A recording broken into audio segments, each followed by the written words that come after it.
ഇത്തവണത്തെ സീസൺ എങ്ങനെയുണ്ട്?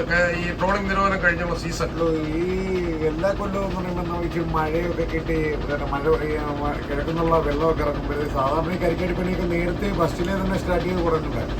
ഇപ്പം 2 ദിവസം കൊണ്ടാണ് ഈ കരിക്കാടിപ്പണി ഇപ്പം ഇച്ചിരി നടക്കുന്നത്. ഇതിനു മുമ്പ് അങ്ങനെ നടക്കാതിരുന്ന കരിക്കാടിപ്പണിയാണ് ഇപ്പം ഈ 2 ദിവസം കൊണ്ടുള്ളത്.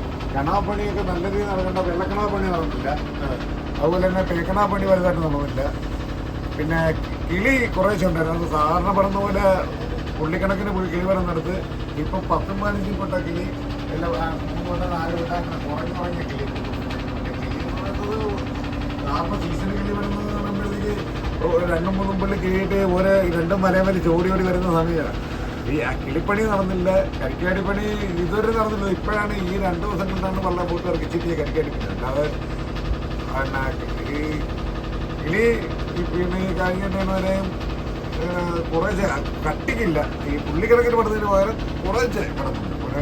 നിങ്ങൾ യഥാർത്ഥത്തിൽ ഈ മീൻപണിയുടെ സ്പെഷ്യലിസ്റ്റുകളാണെന്നാണല്ലോ പറയുന്നത്. ഇവരെ അത് നമ്മളെ ഈ അച്ഛനപ്പന്മാരും മുതൽ ഇങ്ങോട്ട് എല്ലാവരും ഈ ഫിഷിംഗ് ഫീൽഡുമായിട്ട് ബന്ധപ്പെട്ടുള്ളവരല്ലേ. നമ്മളെല്ലാവരും ആ അച്ഛൻ ഫിഷിംഗ് ഫീൽഡുമായിട്ട് ബന്ധപ്പെട്ട അച്ഛൻ്റെ അച്ഛനാണ്. അപ്പോൾ അവർ ആ തലമുറയായിട്ട് ഇതുമായിട്ട് ബന്ധപ്പെട്ടിരിക്കുന്നുണ്ട്. അതുമായിട്ട് നമുക്ക് ഓട്ടോമാറ്റിക്കായിട്ട് ആ ഫീൽഡിലോട്ട് വന്ന് അപ്പോൾ അത് കുറേ കാര്യങ്ങൾ നമുക്ക് മനസ്സിലാക്കി. ഈ ചെമ്മീൻ പണി ഉണ്ട്, അതുപോലെ മീൻപണി ഈ സീസൺ അപ്പം മീൻപണി ഫലിച്ചില്ലെന്നാണ് പറയുന്നത്. ഈ സാധാരണ കിട്ടുന്നതനുസരിച്ച് ക്യാച്ച് ഈ കൊല്ലം ഈ കിളിപ്പണി കിളിയാണ് നമുക്ക് ഈ സീസൺ സാധാരണ കിട്ടുന്നത്. അത് വളരെ കുറവാണ്.